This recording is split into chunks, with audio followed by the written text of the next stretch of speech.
الله تبارك وتعالى في كلامه المجيد وفرقان الحميد. أعوذ بالله من الشيطان الرجيم. بسم الله الرحمن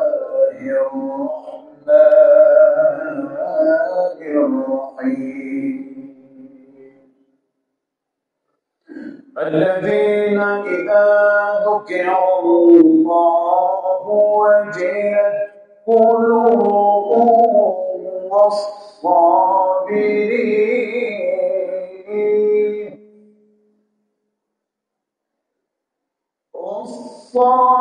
والصابرين على ما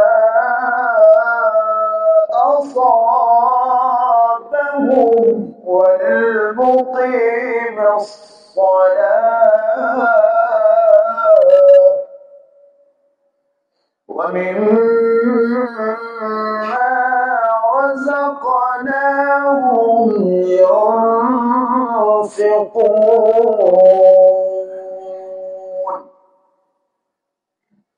وقال رسول الله صلى الله عليه وسلم: ما عمل ابن آدم من عمل يوم النحر أحب إلى الله من إحراق الدم، أو كما قال عليه الصلاة والسلام. وقال تعالى في شان حبيبه ومحبوبه ومعشوقه: إن الله وملائكته يصلون على النبي يا أيها الذين آمنوا صلوا عليه وسلموا تسليما. درود إبراهيم قل اللهم صل على محمد وعلى آل محمد كما صليت على إبراهيم وعلى آل إبراهيم إنك حميد مجيد. اللهم بارك على محمد وعلى آل محمد كما باركت على إبراهيم وعلى آل إبراهيم إنك حميد مجيد. الحمد لله. معزز محترم সম্মানিত দিনদার ও পরহেজগার মুত্তাকি মুসলমান মুসলিম کرام, সম্মানিত মুরব্বিয়ান আযম, প্রাণপ্রিয় যুবক ভাইরা, পর্দার অন্তরের মা এবং বোনেরা, কচিকা চাচা ছোট আমার কলিজার টুকরা সোনামণিরা, আল্লাহ রাব্বুল আলামিনের দরবারে শুকরগুজার করে নিচ্ছি যে আল্লাহ রাব্বুল আলামিন আজ পবিত্র শুক্রবার দিন দোসরা জিলহজ 30 মে 7 জ্যৈষ্ঠ একটি বরকতময় দিন, গরিবের জন্য একটি হজের দিন। আল্লাহ তাআলা এমন একটি ফজিলতপূর্ণ দিন আপনাকে আমাকে সালাতুল জুমআ আদায়ের উদ্দেশ্য করে বসিরদার পর্যন্ত আসার এবং বসার মতো তৌফিক দান করলেন। সেই মহান মালিকের দরবারে মহব্বতের সহিত শুকরগুজার করে নিচ্ছি। বলছি আলহামদুলিল্লাহ। আল্লাহ রাব্বুল আলামিনের অশেষ কৃপায় আল্লাহ তাআলা এখন পর্যন্ত আপনাকে আমাকে ভালো রেখেছেন। যতটুকু সময় পর্যন্ত আল্লাহ তাআলা আমাকে আপনাকে সুস্থ রাখেন, ভালো রাখেন, বিশেষ করে জীবিত রেখেছেন, জওয়ানকে সচল রেখেছেন, ততটুকু সময় যেন আমরা আল্লাহ তাআলার শুকরগুজার করে যেতে পারি। আল্লাহ তাআলা আমাদেরকে তৌফিক দান করুন, বলি আমিন। কেননা শুকরগুজারের মধ্যে রয়েছে বরকত, শুকরগুজারের মধ্যে রয়েছে আল্লাহর প্রশংসা, শুকরগুজারের মধ্যে রয়েছে আল্লাহর খুশি। এই জন্য প্রতিটা মুহূর্তে যেন আমরা শুকর করতে পারি, আল্লাহ তাআলা তৌফিক দান করুন। জোরে সোরে বলছি আলহামদুলিল্লাহ। রব্বানা লাকাল হামদ হামদান কাসীরান তাইয়িবান মুবারাকান ফীহি। প্রতিটা মুহূর্তে যদি আমরা প্রশংসা করি, আমাদের রিজিক বাড়িয়ে দিবেন কে? রিজিক বাড়াতেও পারেন আল্লাহ, রিজিক কমাতেও পারেন আল্লাহ। চাইলে আল্লাহ তাআলা খেতে দিতে পারেন, আবার চাইলে আল্লাহ রিজিক বন্ধ করে দিতে পারেন। যখন ঘড়ির কাঁটা থেমে যাবে, পৃথিবীর কেউ আমাকে বাঁচিয়ে রাখার মতো ক্ষমতা রাখে না। আবার আমার ঘড়ির কাঁটা যতক্ষণ পর্যন্ত সচল রয়েছে, পৃথিবীতে এমন কেউ নেই আমাকে দুনিয়া থেকে সরিয়ে দিতে পারে। আল্লাহ রাব্বুল আলামিনের হুকুম অনুযায়ী সাদ্দাতের নাম শুনছেন আপনারা?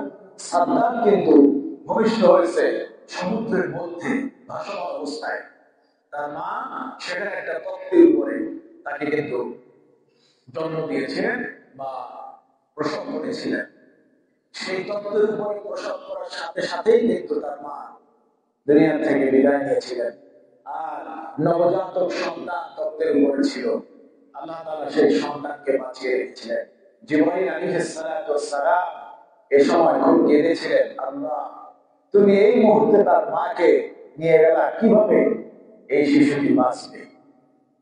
আরেকটা সময় জিবরাইল আলাইহিস সালাতু ওয়াস সালাম কেঁদেছিলেন, সেটা হলো এই সাদ্দাত যখন পৃথিবীতে আসার পরে আল্লাহর সাথে নাফরমানি করে বিশাল বালাখানা তৈরি করেছিলেন, জান্নাত তৈরি করেছিলেন।